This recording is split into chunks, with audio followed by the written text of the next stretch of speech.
ओम नमो भगवते वासुदेवाय। प्रिय भक्तजनों, आज हम पितृपक्ष के चौथे दिन गरुड़ पुराण के चौथे अध्याय की कथा का श्रवण करेंगे। गरुड़ जी ने कहा, हे केशव, किन पापों के कारण पापी मनुष्य यमलोक के महामार्ग में जाते हैं और किन पापों से वैतरणी में गिरते हैं तथा किन पापों के कारण नरक में जाते हैं, वह मुझे बतलाइए। श्री भगवान बोले, सदा पाप कर्मों में लगे हुए शुभ कर्म से विमुख प्राणी एक नरक से दूसरे नरक को, एक दुख के बाद दूसरे दुख को तथा एक भय के बाद दूसरे भय को प्राप्त होते हैं। धार्मिक जन धर्मराजपुर में 3 दिशाओं में स्थित द्वारों से जाते हैं और पापी पुरुष दक्षिण द्वार के मार्ग से भी वहां जाते हैं।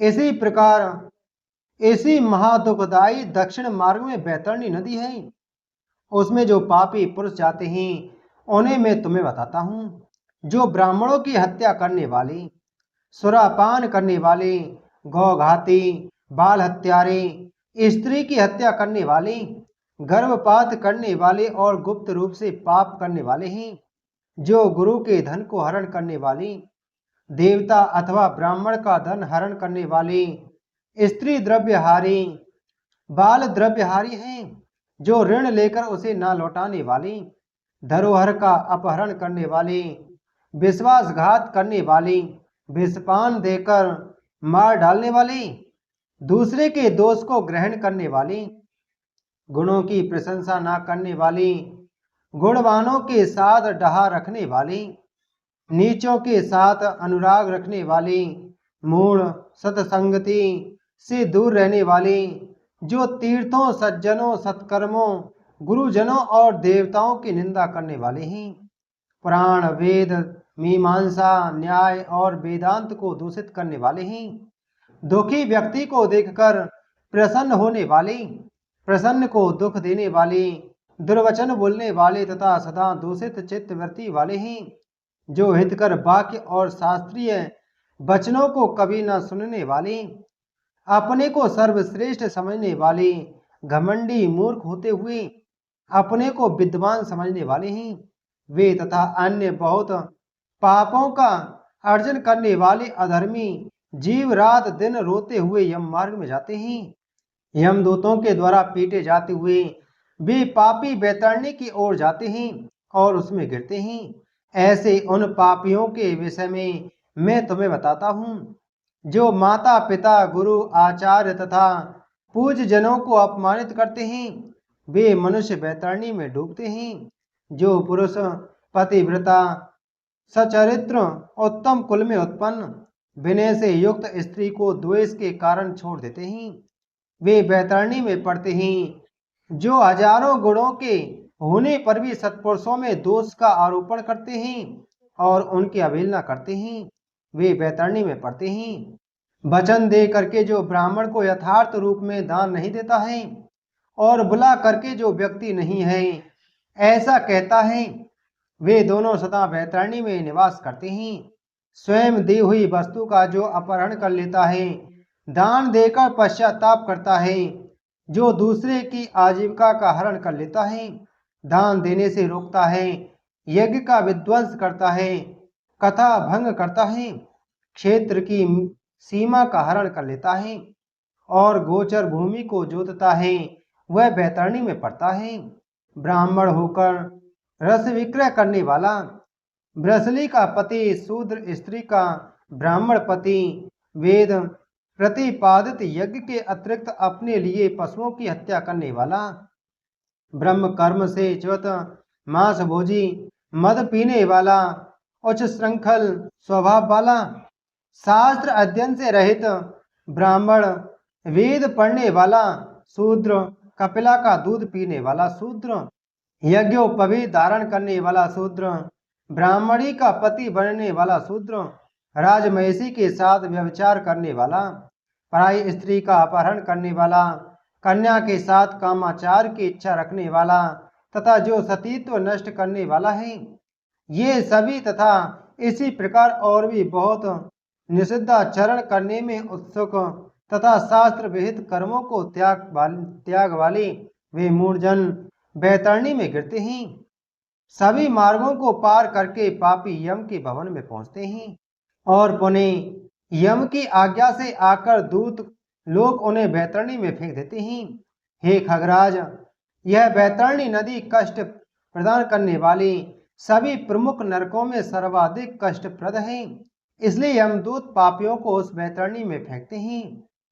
जिसने अपने जीवन काल में कृष्णा काली गाय का दान नहीं किया अथवा मृत्यु के पश्चात जिसके उद्देश्य से बांधवों द्वारा कृष्णा गौ नहीं दी गई तथा जिसने अपनी और दैहिक क्रिया नहीं कर ली या जिसके उद्देश्य से और दैहिक क्रिया नहीं की गई हो, वे बैतरणी में महान दुख भोग करके बैतरणी तट स्थित सालमली वृक्ष में जाते हैं। जो झूठी गवाही देने वाले, धर्म पालन का ढोंग करने वाले, छल से धन का अर्जन करने वाले, चोरी द्वारा आजीविका चलाने वाले, अत्यधिक वृक्षों को काटने वाले, वन और वाटिका को नष्ट करने वाले, व्रत तथा तीर्थ का परित्याग करने वाले, विधवा के शील को नष्ट करने वाले हैं। जो स्त्री अपने पति को दोष लगाकर पर पुरुष में आसक्त होने वाली है, ये सभी और इस प्रकार के अन्य पापी भी सालमली वृक्ष द्वारा बहुत ताड़ना प्राप्त करते हैं। पीटने से नीचे गिरे हुए उन पापियों को यमदूत नरकों में फेंकते हैं। उन नरकों में जो पापी गिरते हैं उनके विषय में मैं तुम्हें बतलाता हूँ। वेद की निंदा करने वाले नास्तिक, मर्यादा का उल्लंघन करने वाले, कंजूस, विषयों में डूबे रहने वाले, दंभी तथा कृतघ्न मनुष्य निश्चय ही नरकों में गिरते हैं। जो कुआं, तालाब, बावली, देवालय तथा सार्वजनिक स्थान, धर्मशाला आदि को नष्ट करते हैं, वे निश्चय ही नरक में जाते हैं। स्त्रियों, छोटे बच्चों, नौकरों तथा श्रेष्ठ जनों को छोड़कर एवं पितरों और देवताओं की पूजा का परित्याग करके जो भोजन करते हैं, वे नरकगामी होते हैं। जो मार्ग को कीलों से, पुलों से, लकड़ियों से तथा पत्थरों एवं कांटों से रोकते हैं, निश्चय ही वे नरकगामी होते हैं। जो मंद पुरुष भगवान से भगवती शक्ति, नारायण, सूर्य, गणेश, सदगुरु और विद्वान इनकी पूजा नहीं करती, वे नरक में जाते हैं। दासी को अपनी सैया पर आरोपित करने से ब्राह्मण अधोगति को प्राप्त होता है और शूद्रा में संतान उत्पन्न करने वाले वह ब्राह्मणत्व से ही च्युत हो जाता है।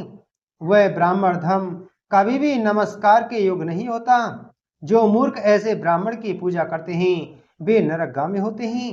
दूसरों के कलह से प्रसन्न होने वाले जो मनुष्य ब्राह्मणों के कलह तथा गौ की लड़ाई को नहीं रुकवाते हैं, प्रत्युत ऐसा देकर प्रसन्न होते हैं अथवा उसका समर्थन करते हैं, बढ़ावा देते हैं, वे अवश्य ही नरक में जाते हैं।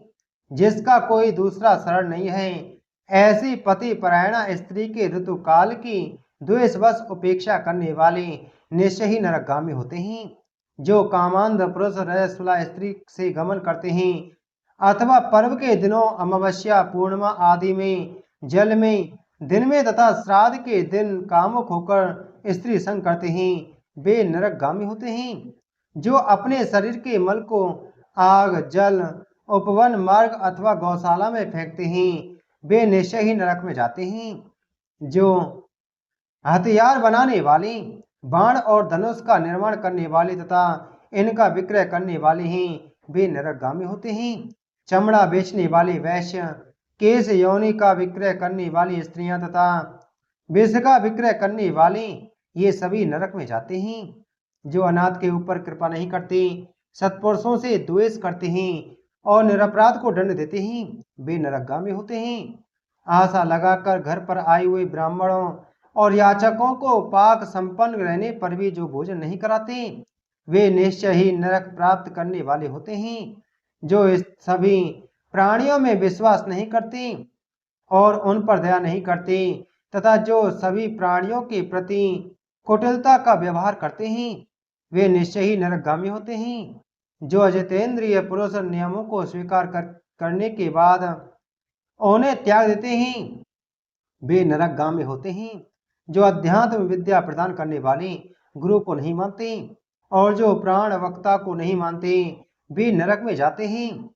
विवाह को भंग करने वाला, देव यात्रा में विघ्न करने वाला तथा तीर्थ यात्रियों को लूटने वाला घोर नरक में वास करता है और वहां से उसका पुनरावर्तन नहीं होता। जो महापापी घर गांव तथा जंगल में आग लगाता है, यमदूत उसे ले जाकर अग्नि कुंडों में पकाते हैं। इस अग्नि में जले हुए अंग वाला वह पापी जब छाया की याचना करता है तो यमदूत उसे असी पत्र नामक वन में ले जाते हैं। वहां तलवार के समान तीक्ष्ण पत्तों से उसके अंग जब कट जाते हैं तब यमदूत उससे कहते हैं, रे पापी, शीतल छाया में सुख की नींद सो। जब वह प्यास से व्याकुल होकर जल पीने की इच्छा से पानी मांगता है तो दूतों के द्वारा उसे खौलता हुआ तेल पीने के लिए दिया जाता है। पानी पियो और अन्न खाओ, ऐसा उस समय उनके द्वारा कहा जाता है। उस अति उष्ण तेल के पीते ही उसकी आंतें जल जाती हैं और वे गिर पड़ते हैं। किसी प्रकार पने उठकर अत्यंत दीन की भांति प्रलाप करते हैं। विवश होकर ऊर्ध्व श्वास लेते हुए वे कुछ कहने में भी समर्थ नहीं होते। हे ताक्ष, इस प्रकार की पापियों की बहुत सी यातनाएं बताई गई हैं। विस्तार पूर्वक इन्हें कहने की क्या आवश्यकता, इनके संबंध में सभी शास्त्रों में कहा गया है। इस प्रकार हजारों नर नारी नारकीय यातना को भोगते हैं और प्रलय पर्यंत घोर नरकों में पकते रहते हैं। उस पाप का अक्षय फल भोगकर पुनः वहीं पैदा होते हैं और यम की आज्ञा से पृथ्वी पर आकर स्थावर आदि योनियों को प्राप्त करते हैं। वृक्ष, गुल्म, लता, बल्ली, गिरी, पर्वत तथा तृण आदि ये स्थावर योनियां कही गई हैं। ये अत्यंत मोह से आवृत हैं। कीट, पशु, पक्षी, जलचर तथा देव, इन योनियों को मिलाकर 84 लाख योनियां कही गई हैं। इन सभी योनियों में घूमते हुए जब जीव मनुष्य योनि प्राप्त करते हैं और मनुष्य योनि में भी नरक से आए व्यक्ति चांडाल के घर जन्म लेते हैं तथा उसमें भी कुष्ठ आदि पाप चिन्हों से वे बहुत दुखी हो रहते हैं। किसी को गलत कुष्ठ हो जाता है, कोई जन्म से अंधे होते हैं, कोई महारोग से व्यथित होते हैं। इस प्रकार पुरुष और स्त्री में पाप के चिन्ह दिखाई पड़ते हैं। इस प्रकार गरुड़ पुराण के अंतर्गत सारोद्वार में नरक प्रदान करने वाले पाप कर्म नामक चौथा अध्याय पूर्ण हुआ। बोलो गरुड़ पुराण की जय। बोलो विष्णु भगवान की जय।